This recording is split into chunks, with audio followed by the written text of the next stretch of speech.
the way I learned about to protect myself. Yeah. They were like, bitch, who are you? What do you think you are? Yes. Get your hands off me. Right.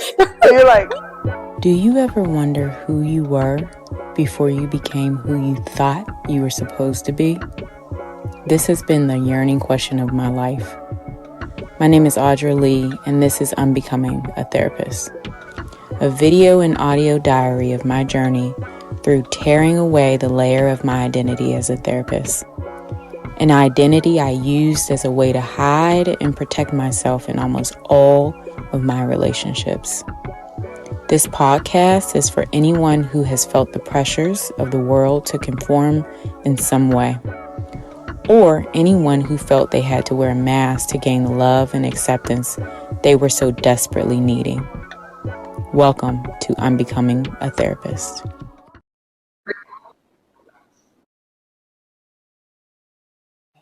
Well, get me a little sip of wine. A little sip.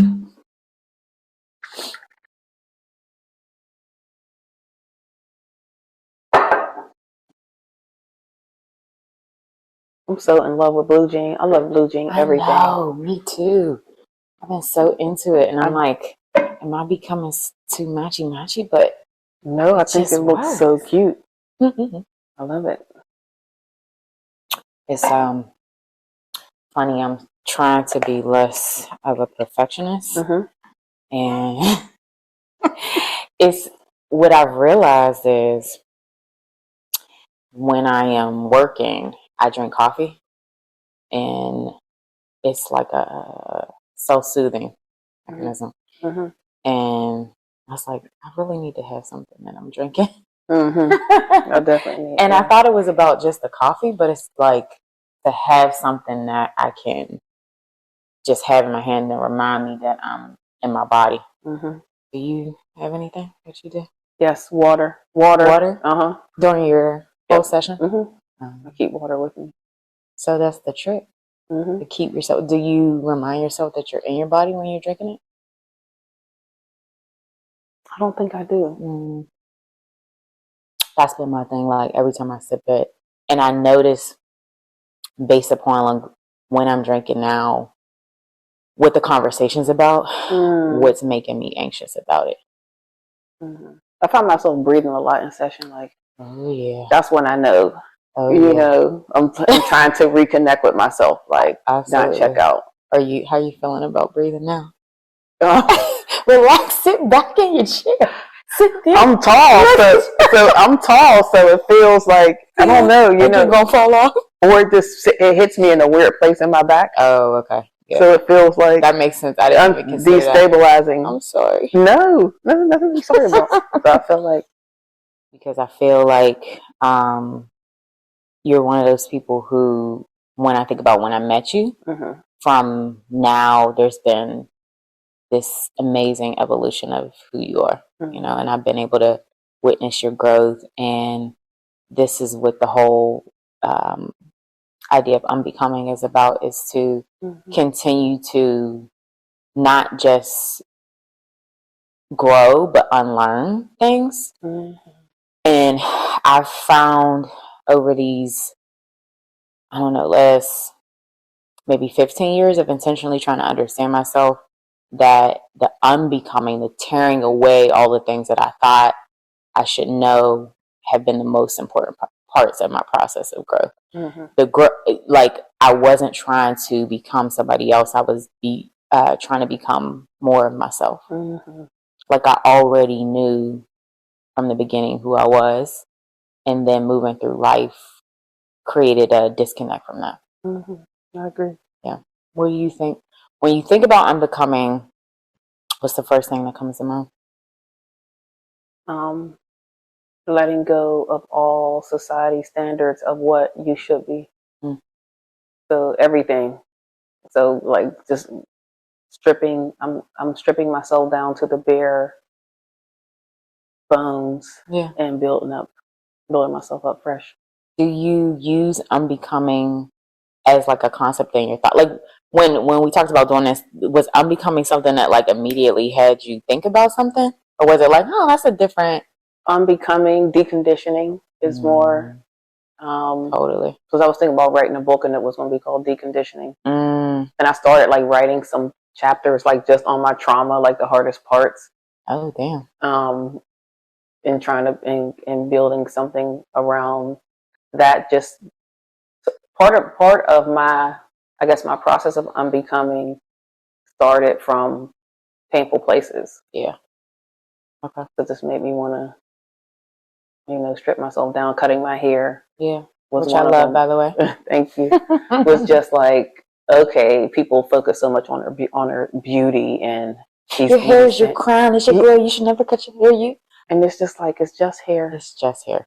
I could put a wig on. I could do, I get some braids. I could do whatever I want, And it's funny because I always said since I was like a teenager, when I turned 40, because as a teenager, 40 was like really old.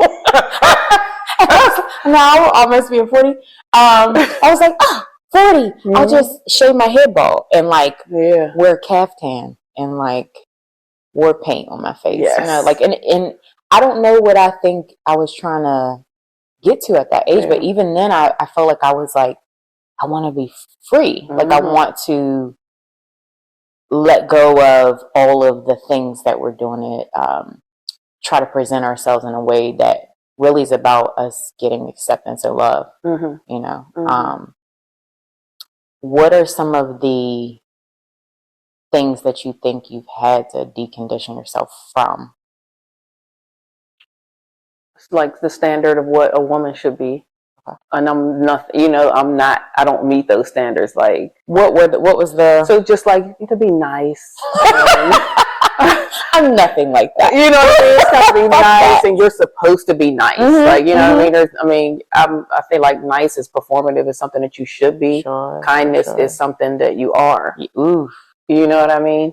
Yes. So, I don't know. I'm just like, I don't fit society's standard of what a woman should be. Of course, some people feel like aesthetically, I look like what people want to look like because I'm tall, I'm thin. Right. I'm light complected, so I fit some of those standards. Those check marks of what historically we've thought about is beautiful. Correct. Gotcha. Correct. But the personality dynamic of needing to be nice and what? And just like, cross your legs and proper and, and don't talk back and not being feisty and fiery or having an opinion about anything. I feel that's probably why you and I connected so much, like instantly. Because I feel similarly too. Yeah. So it's just like totally relate to that. None of that. So it's just like, okay, here I am. Who projected that onto you most?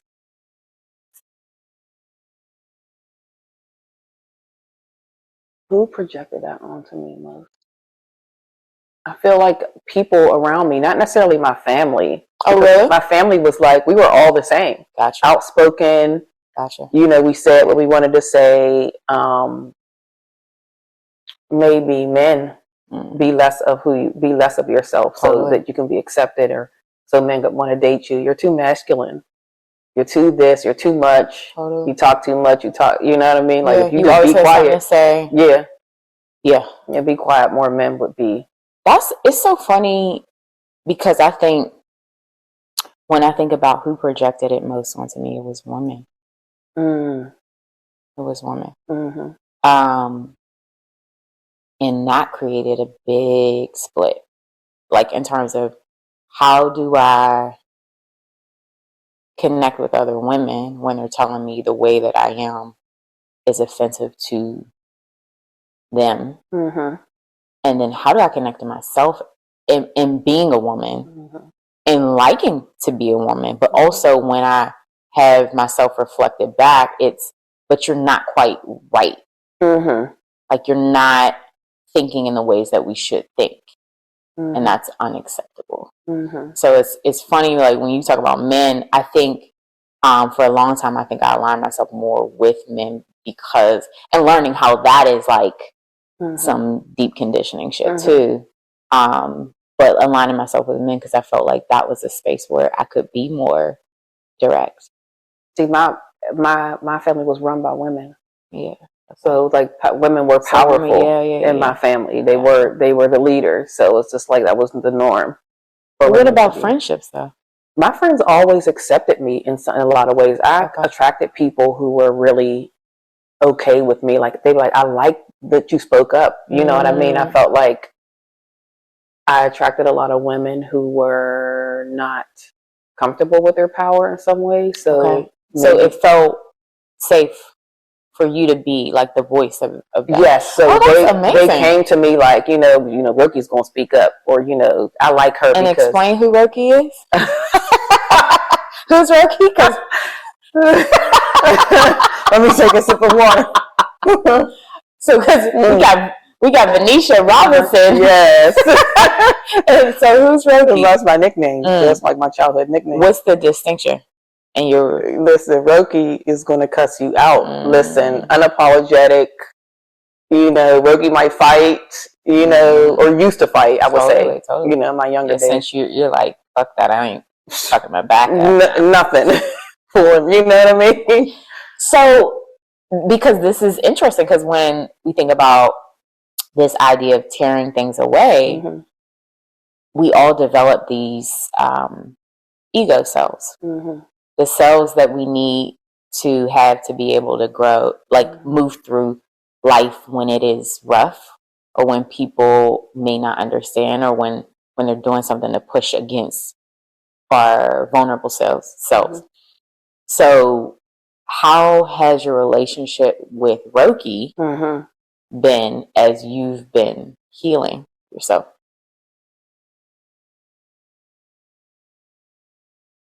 I feel like Roki wants to I feel her wanting to come you let them say that to you, or you letting this, you know what I mean? Yeah. And I feel like I had a perspective shift, where life is no longer happening to me, life is happening for me. So I wasn't a victim anymore. I feel like Roki was a victim. Roki was the victim. I feel like Roki was a victim, and I feel like that's why she always had to exert herself. Gotcha. And I feel like it was always from a place of woundedness and trauma. Totally. So I feel like shifting from perceiving yourself as a victim made it so that you no longer needed Roki to stand in that space for you. Yeah, I never had a nickname. I always wanted a nickname. My friend in middle school tried to make A-Dog a thing. It just never was a thing. But I had a persona for sure. And when I think about the way my persona manifested, was like this, even as a kid, it was a middle-aged woman, maybe white, high-powered, icy cold. I think about, I don't know her name, but the character who plays the boss in Devil Wears Prada, that has always been kind of like a Anna from so they were replicating Anna Winter. Yes, like that dynamic around don't look at me wrong, and I'm not going to ever come outside myself. The way that I learned and protect myself was to be more icy cold than to be reactive, but it was still reactive. And that was hard in the hood. What? That person, the way I learned about to protect myself, they were like, bitch, who are you? What do you think you are? Yes. I was like, get your hands off me. Right. So you're like, we will beat you up. And I was like, oh shit. But that was the way, that was in my mind. I was like, if I could rise above as if I'm better, and carry myself as such, then the reality of me not feeling accepted, not feeling like people understood me, not feeling like I was lovable, I was too much, and not enough at the same time, that couldn't hurt me anymore. I would be so condescending and so sarcastic that no one could hurt me. So that's how, but I never called it anything. I just was like, and I don't feel like I had a realization that it was even a thing until as an adult. I feel like I was like that towards my family in some ways when I decided to separate and step away and be different. Right. It wasn't accepted. Okay. So, it's like she thinks she's better than us. And I'd be like, bitch, I am better than you. You know what I mean? So I felt like that personality came up. I feel like it came up in my family of origin presentation where I was like, they're doing this and they were like this, so I did this. Totally. I was blaming them a lot. Now explain what a family of origin presentation So it was like a genogram. We use a genogram in graduate school to explain like family dynamics, connections, disconnections, who we were enmeshed with, or like overly connected to, and who we were really disconnected from. So like a visualization of your family. Yes. Put on paper to be able to determine, like a family tree, but more so a focus on the interactions of the family. Yes. And through you doing that presentation, you learned what about the way you related to them? I was a victim. I blamed them for a lot of the way that I was. Okay, gotcha. And I remember that like distinctly, like I was blaming them and they're this and I'm this and they did this to me and you know what I mean? I made excuses as to why I didn't want to be connected to them anymore. Gotcha. And I made a point, like when I was growing up and trying to get away from my family, I kind of alienated myself in some ways. Okay. With that distinction, like, they think I'm better than them, and I am. Did you really believe it? I feel like in some ways, yes. In some ways you felt you were. Essentially, you know what I mean? What was the distinction between how you felt like your family was and how you were trying to present yourself? Well, they were just, grew up in the projects, ghetto, cussing. Okay. Showing up in a certain way at like a family events, drunk, or just hurting, bleeding out. Yep. Gotcha. Yep. Okay. So it was just like I knew I didn't want to be like that, but I didn't know what I was running towards. Totally. So I wasn't planning. I didn't have a plan on what I wanted to be. Yeah. Or I didn't have anybody to model myself after. It's a hard, because I have similar experience of like growing up in the hood and not feeling directly connected to the hood, but also not feeling like the hood necessarily accepted me. So this rejection of what I deemed hood, but also realizing like, bitch, you are the hood too. Like the rejection of a origin that raised you is a rejection of self. But also you kind of feel you need to do it to even make it out of poverty. It's such a like dichotomy. Mindfuck. Yeah. Like as I've grown, realizing these people are hurting and they need empathy, and compassion, and the people who like told me I ain't shit and like you think you too good need compassion, like that whole like, how do I give compassion to people who are me in ways, and also realize I don't want to be a victim or succumb to what poverty does. It's messy. Yeah. It creates or at least for me, it felt like it created a lot of purgatory, like a feeling of purgatory, being in a not here, not like this gray connected area. not connected to people who I grew up with, but also not connected to people who came from money, and so learning. Yeah, I was out there in purgatory with you. And then we found each other. Yes, which has been I think that's finding the other people in purgatory has been the saving grace. Yeah. I wanted to ask you so I have questions and we've just been flowing, but so I'm going to actually get to some of these questions. What previous versions of yourself have you felt necessary to shed? What previous versions of myself to shed? The version of myself where I just want to hide all the time. Okay. And just not be seen. You know, I spent my whole life not being seen. It's just like, so when people see certain parts of myself, not intentional, you know what I mean? It's like, you feel naked, you feel vulnerable. So I feel like that's one. Other parts,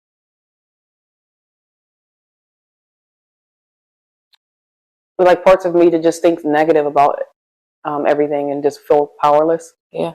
Like I felt like, victim, that victim mindset again, just feeling like I didn't have any power over my circumstances. I imagine shedding the victim process had to be tough because what I understand about seeing ourselves as victims is that it's very comforting. Mm-hmm. It's very comforting and it's very safe. And I don't have to change. And you don't have to change, and you also get to look outward instead of inward. And so when people perceive themselves as victims, I get it. So, like, what was that like for you to emotionally come outside of being a victim? Felt like jarring, like you stub your toe on the corner of the couch.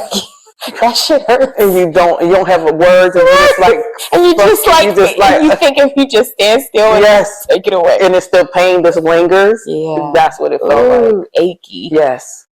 And just jarring, and the lasting effects of your toe being swollen. You can't put your shoes on really, so like your life isn't the same. That's a really good analogy. Yeah. Shit, how did you cope with it? Probably drinking, like partying. Okay. I was at a point to where I had a little bit of money, probably more money than my friends. Okay. So I had access to things that a lot of my friends didn't have access to. Gotcha. So it was just drinking, partying, popping bottles, thinking I'm somebody, Totally. It's just like, that's the I feel like so you went into ego. Right. I was gonna say, so you went from victim to hero. You were that girl. You were like, I'm not gonna be a victim, so now I'm gonna be the Rick Ross, the boss. Yeah. Yes.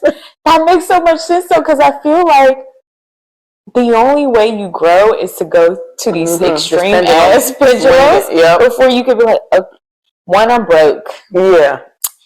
My liver is, I'm tired. I'm tired as hell. I'm dehydrated from going out every night. Yes. Yeah. You got fallouts with your friends because y'all drunk. Yeah. All that. I hear you. So it's just like, that was it. So it's like, now I'm at a place, I feel like I'm at a healthy middle ground. No. That's dope.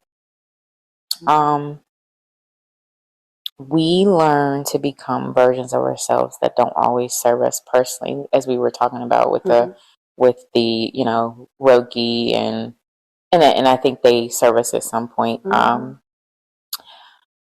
When did you first realize it was unsafe to be who you really were, to where you had to develop this pseudo self? What's your earliest memory of someone maybe projecting, or a situation projecting out to you that it's not okay for you to be you? I was like super, super smart in school. And I think like a little bit of a nerd. I was a nerd. I was, super smart. A little artsy, a little weird. Okay. And I think like in elementary school, I remember I used to go to art classes at the Carnegie Museum every Saturday. My art teacher signed me up, told my mom, like, she's really creative, signed me up. And people were just like, what? Where are you going? You know what I mean? Just like, I was like ashamed of being smart. Isn't that wild? Like, being a nerd in the hood is it's not cool. Safe. Being smart is not cool. Yeah. Yeah. Gotcha. So it was just like, I think that's when I started to disconnect from myself. Gotcha. I'm like, okay, I need to be somebody different. Gotcha. Or something else other than How old were you around that time? I was probably like 3rd grade. Yeah. It's wild that we learn that early. Like, it could be a look. The thing about like that I love most about Black people is that we just say the thing.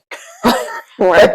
It is not like you gotta decipher what they're thinking. They're like, you're fucking weird. Yeah, like you're fucking weird. Just straight. It's like, oh, okay. It wasn't subliminal. Yeah. So the way I am is just not okay. Totally. Yeah. Okay.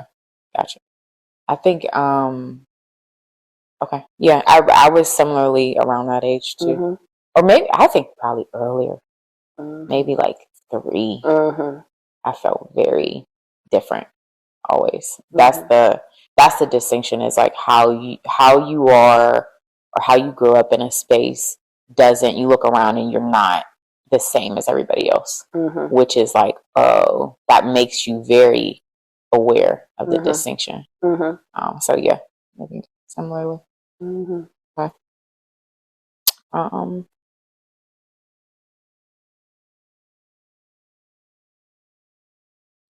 Oh, so the hiding and the mask wearing that we learn to do as a way to comfort ourselves, as a way to protect ourselves, have impact on ourselves, and they have impact on our relationships.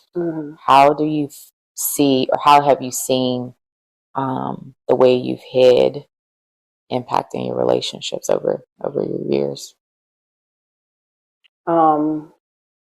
I think people just think that I don't care. You know what I mean? I feel like I'm like, so, you know what I mean, stoic. And it's just like, people just think that I was like, oh, she don't give a fuck. And sometimes I don't give a fuck. But a lot of times I do. You know what I mean? And it's just like, I'm known for that. And I feel like it's hard to navigate when to show that to people, when I could take the mask off, you know what I mean, and when it's safe, when I need it. When do you feel you need it? I think when I don't feel comfortable around people. What do you think? What happens if you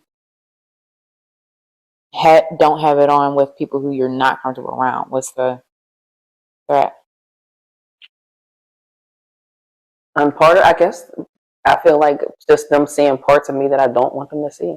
Okay. Or uncomfortable, those uncomfortable, maybe vulnerable. Right. Yeah. Right. Yeah. It's like the threat of being rejected all over again is there. Okay. You talked about vulnerability, which leads me to my next question. In your opinion, what role does vulnerability play in the process of unbecoming and embracing your true self? I feel like vulnerability is the catalyst to unbecoming. So you can't unbecome if you're not willing to be, kind of like take off, disrobe and be naked and be vulnerable, and regardless of what people think, being able to constantly show up as yourself. When did you learn that vulnerability was a good thing? Recently. Was it in grade school? No, when vulnerability was a what? Good thing. Was it in grade school? Grad school. Oh, yeah, no. More recent, probably since I've been working with you. Oh, get out. Yeah. Interesting. Yeah. So you don't feel like you learned that in grad school? Okay. So what, recently was the thing that made you realize that? What it was one supervision, I think you said. I don't remember what you said about, well, what would it be like, instead of you shutting down, what would it be like for you to just walk towards it or go closer to it? Yeah. And you're like, sounds scary, but I'm going to do it. Yeah. Yeah. Totally. Yeah. Yeah, but I think before we get out of here, like, meaning the ultimate, like before we die. Yeah. Okay. There's, not everybody's on this, but I feel like it is our God-given right to be able to be who we are. And so I'm always thinking about, how can I be the truest version of myself, no matter who's in this space? That is really challenging, and it's not something that I like can do with everybody. But I think that just holding that has been like vulnerability, how to be vulnerable, how to show up as myself, the lack of another person's limitations impacting my limitations, or impacting my ability to show love. Someone comes in and they got a nasty attitude, or they look at me weird. How do I still show up open and vulnerable? It's like, and not let them impact me. It's such a hard thing, because I went to a restaurant. I'm like, I was having a great day. I'm like, I had work. I had really good sessions with my clients. And I was like, I'm going to just take myself to dinner. And I'm walking around. I did a little looking, shopping. And I went to get dinner at this restaurant that I really like. And I walk in, and the bartender just, like, I sit at the bar because I'm like, I don't need a table. It's just me. The bartender walks past me like 5 times. And I see she's greeting everybody. And immediately, so something that, this is in reflection, by the way. In reflection, something rises up in me, some insecurity rises up in me that says, she doesn't value me. She doesn't see me. And I don't, it could be, I'm a Black woman, whatever, blah, blah. And so it's all these stories. And I'm already creating all these stories in my head. I'm like, what the fuck? Like, I'm sitting here, you see me. So, then I ask her, and I'm sure, based upon how I'm already feeling, again, looking back, I'm sure my tone was pretty curt, because now I'm going to that ice queen that I've created, and I'm like, excuse me, can I have a menu? And she goes, sure, I've tried to speak to you at least 3 times. And I said, oh, I'm sorry, I didn't hear you. And she's like, it's okay. And so and she gives me a menu, and I see in our interaction that we have the same fucking ice queen. She went right there with me. I was like, excuse, and she was like, bitch. Like, your head's been down. You're right. And so, and I feel the anger and the resentment well up, and I'm sitting there, and I'm trying to figure out what just happened, because I was in a great mood. And I sit there, and I thought about 70 different things that I could do to try to assert my power. And I was like, well, I won't leave her a tip. Then I went to, no, I can't leave her a tip. She'll think all Black women don't leave tips. And I was like, well, I'll just write her a note on the receipt. And then I was like, no, that's doing too much. And then I was like, well, I would go to the manager, and I was like, oh God, no, that's too like, white woman, I don't know. And then I'm like, what's happening for you? Sit in this. Just sit. You don't have to do anything. So I sat there, and my food came. My food was really good. And I just started deep breathing. And my anger went into deep sadness. And that's when I tapped into, like, oh, I feel overlooked. And something about, like, I literally let it go. I let it all go. I was like, this woman did nothing to me. She probably is overwhelmed. Like, I was actually able to correct it and go to empathy. And as soon as my energy changed, she came up and she was like, is everything okay? Did you like your food? And I immediately felt like we both were like, shifted the energy source. Yeah, all of our interactions are a reflection of us. Totally. Totally. Yep. But learning that like you have the power to be able to turn something around based upon not reacting in that moment, based upon you being willing to be vulnerable and acknowledge that, oh, you feel slighted. You feel like she sees that you think that you're not worthy to be here. You think she sees that you think you're not worthy. Right. Yeah. So you giving yourself, you had a whole therapy session for yourself at the restaurant. I was like, I'm trained. I'm trained now. I'm so trained. But this is the work of like, tearing away all these layers. It's like, it's a lot of work, but I think, we were talking about this earlier. I wouldn't change it for anything, because it feels like it gives you, an ability to move through the world a lot lighter. And I like myself. Yeah. Good. I like myself. That's dope. Yeah. How has unbecoming enabled you to better understand and connect with others on a deeper level?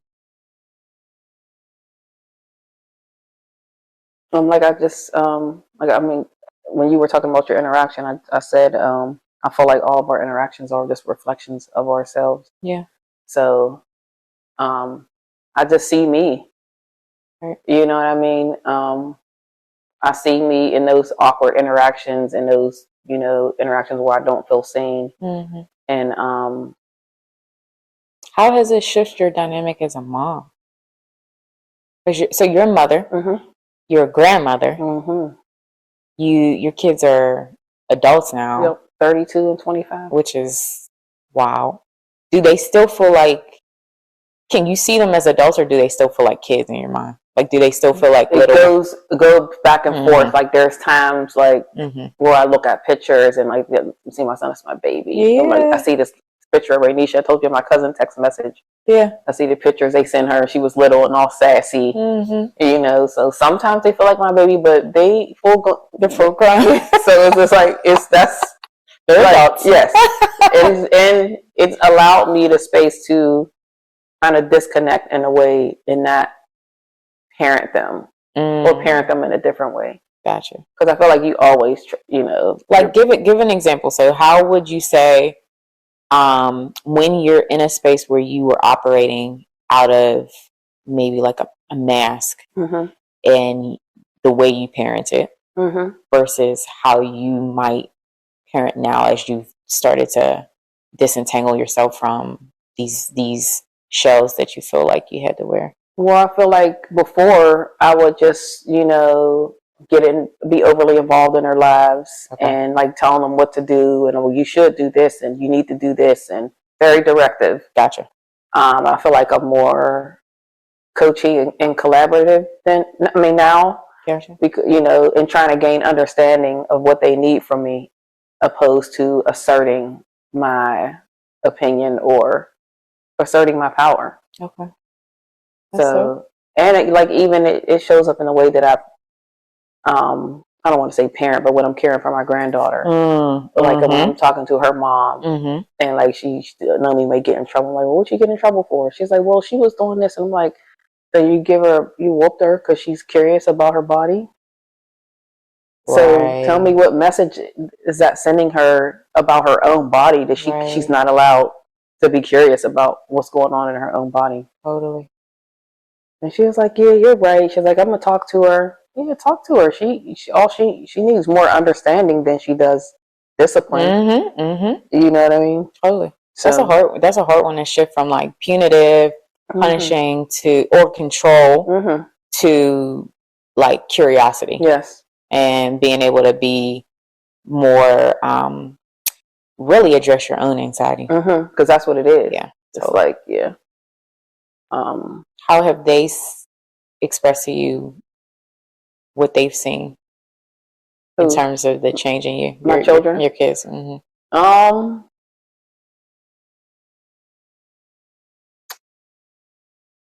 I feel like sometimes they don't know what to do with it. They want me to be, they're used to me being their parent. And now I'm showing up in a different way, and I feel like sometimes they don't know what to do with it. Like, at some moments they're open to it. You know, they may be open to it and going with the flow, but a lot of the times I feel like they don't know what to do with it. Like the more you've shifted from being less kind of trying to have control in the space and more hands off, they feel abandoned or like kind of like you're moving away from. Yes. Ooh, I mean, we talked about that too, like how as you are starting to try to be more of who you are, they're going to inevitably shift your relationships and moving from something that is like this to like, oh, I just want to flow and be in a relationship with you. I don't want to control you. Feels like abandonment or can feel like abandonment.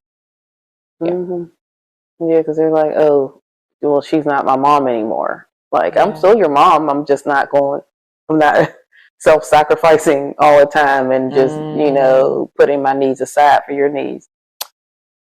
To that point, we talked about, you know, you and I always have conversations, but talking about motherhood. Yeah. That has been such a big thing. I think with a lot of my friends that I hear this need to be self-sacrificing. This need to not be take space for yourself. How has this message or this internalization of like what you should be as a mom shifted over time for you with your unbecoming process? Repeat that question again. How has your dynamic with internalizing what it means to be a mom and, you know, perfectionism and the idea that you have to show up as a mom in all these ways that are like all consuming to at expense to myself, at expense to you? How has your mindset shifted since you've been working to heal yourself?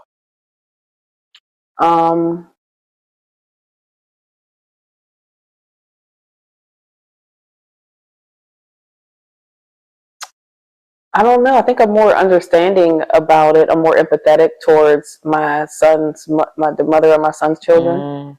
And I think I relate to them in a different way. And I support them. Oh, that's beautiful. I support them doing stuff for themselves. Like, wow. I come to Pittsburgh, like when my granddaughter's mom wanted to take a vacation.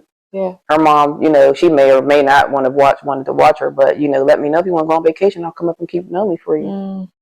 Go do something. Go. How beautiful is you that? know, and, you know, encouraging her to take boxing. She has a lot of anxiety and, you know, she has a lot of energy she needs to get out. Right. So she's been taking boxing classes. She's been going to therapy. Wow. You know, she listens to me in some ways. And it's not like I'm parenting her, but sort of kind of in some ways. But I guess in a different way, like maybe a corrective emotional experience. I love that, B. That's like awesome. Yeah. To be able to give a message that you get to prioritize yourself. You don't disappear now just because you're a mom. Who did that for you? No, I feel like I got a lot of help as a parent. Like I have 6 brothers and sisters. My mom helped me. My son's father's parents helped me. So I had a lot of help. I ain't even gonna lie to you. Good. Like a lot of help, a lot of friends, my cousins. They didn't have children. They had children later in life. So they helped me with with my kids. That's dope. Yeah. Yeah. I love the idea of just anytime we as like women can give back to other women and let them know that like the expectation and the pressure that we all internalize and like ingest is not real. It's not attainable. To me, the whole purpose of even going on this journey of tearing away these unhealthy pieces, or maybe not even unhealthy. I think like maybe outdated. Yes.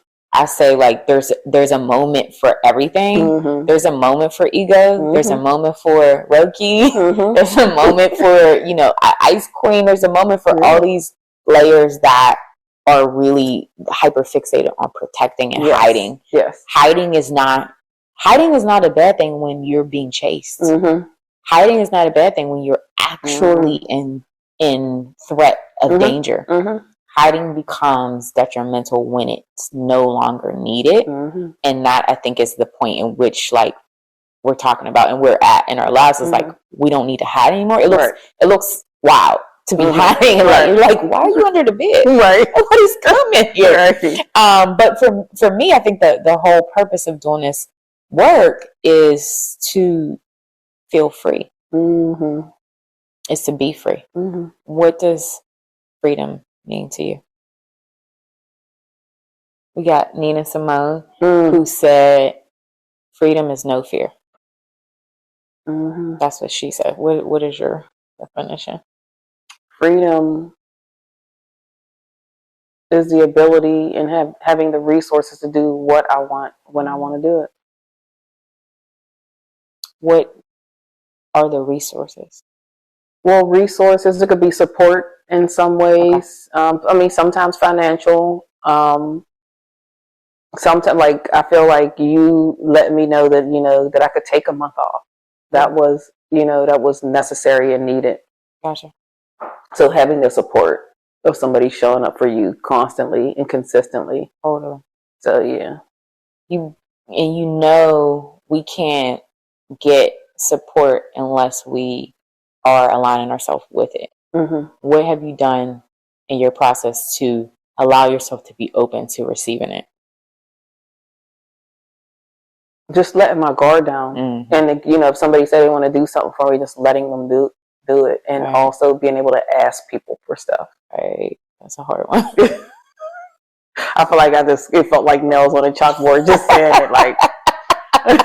Asking for help. Yes. And it's like I'm expecting my grandchildren's moms to ask me for help, but it's like, okay, how do I model that? Totally. So it's like this congruency for me. Like if I'm asking my clients to do something, I have to be able to do it, or have to be in that process of doing it. You know what I mean? So it's like I can't be telling like, you need to stop drinking or don't drink so much, and I'm getting plastered every weekend. Absolutely. Or let people know how horrible stuff is for your body, but I'm tearing my body down. Totally. You know? Yeah. So do you ever feel you can have that reciprocation with your clients? Like, do you ever ask for help or support with your clients? Never. Okay. Mm-mm. Why not?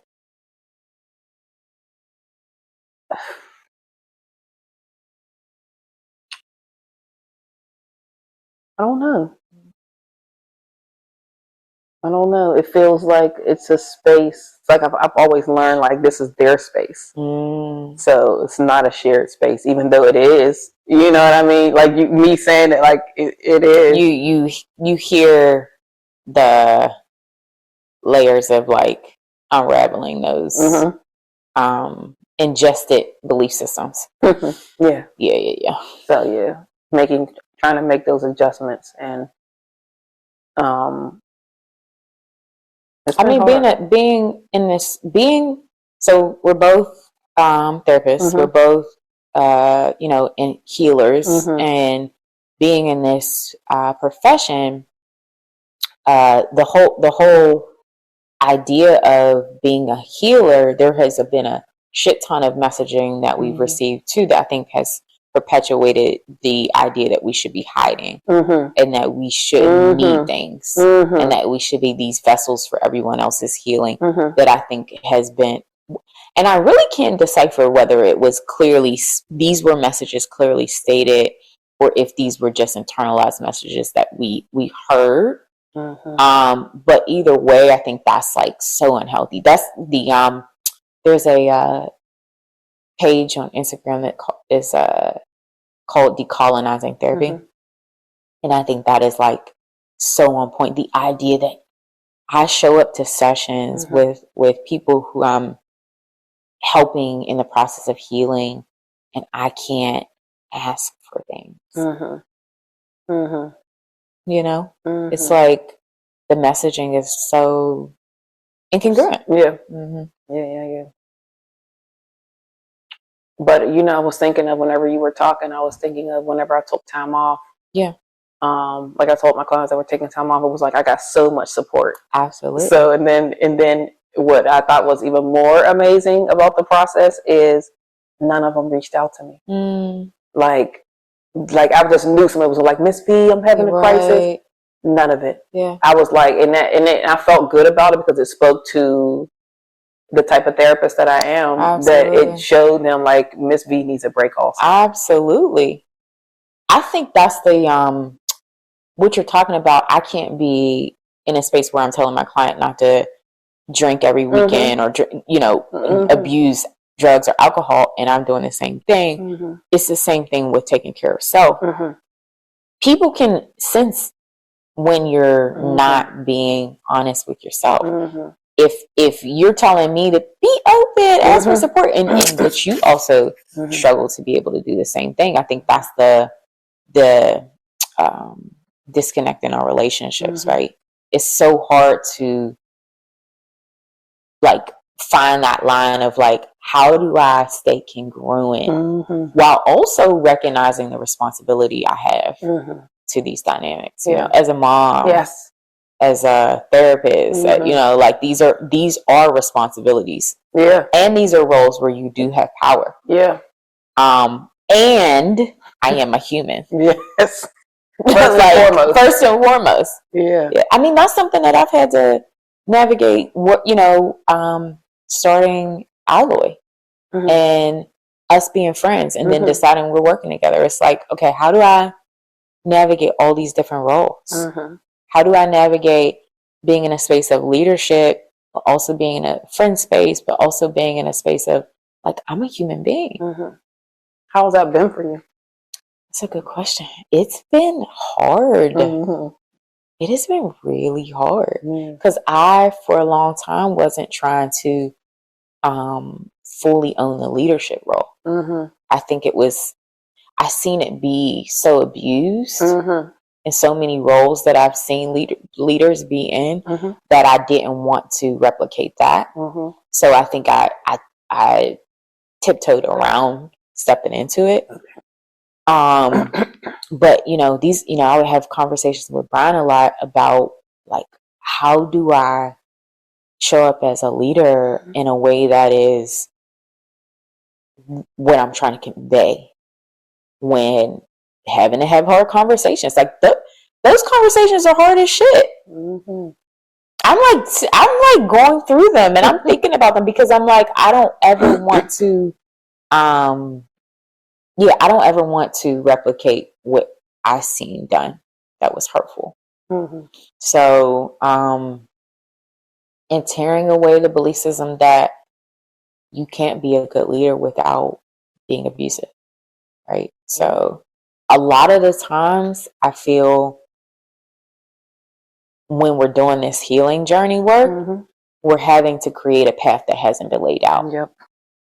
So I'm looking for data and like resources around like, and there's these books about, humble leader and all this bullshit, but they don't talk about how do you tend to yourself when you're feeling anxious and you have to have a hard conversation, and how do you really allow yourself or the people who you work with the space to take a break. Right. And like, what do you do with the balance of like, okay, we're having to think about all these different aspects of the business, but people are suffering and they're human, right? These books ain't talking, like they're not going to that level. It's like, sit down and write a review. Total intellectualizing of it. So I'm like trying to learn this shit on the fly. I think you're doing a great job. Thank you. I wouldn't want to work anywhere else. Thank you. I appreciate it. It's been you have been a joy to be in relationship with, and to get to know more. This has only been an extension of that. Yeah. We're both changing and growing and evolving. Absolutely. Yeah. And I think that we came into each other's lives at the exact time that we needed to be able to feel like we're not alone in this journey. Yep. The last question I'll ask you is, when's the last time you felt free, truly free?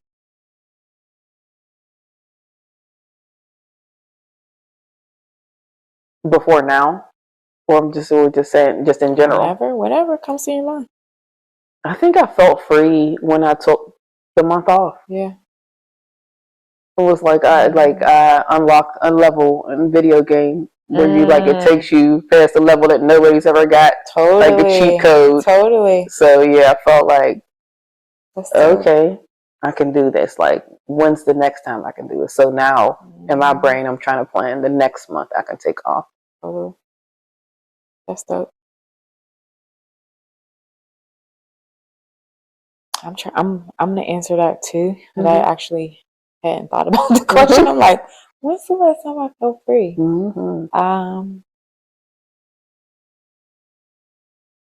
I think there are little bits and pieces and moments I feel it like weekly. I think when I look at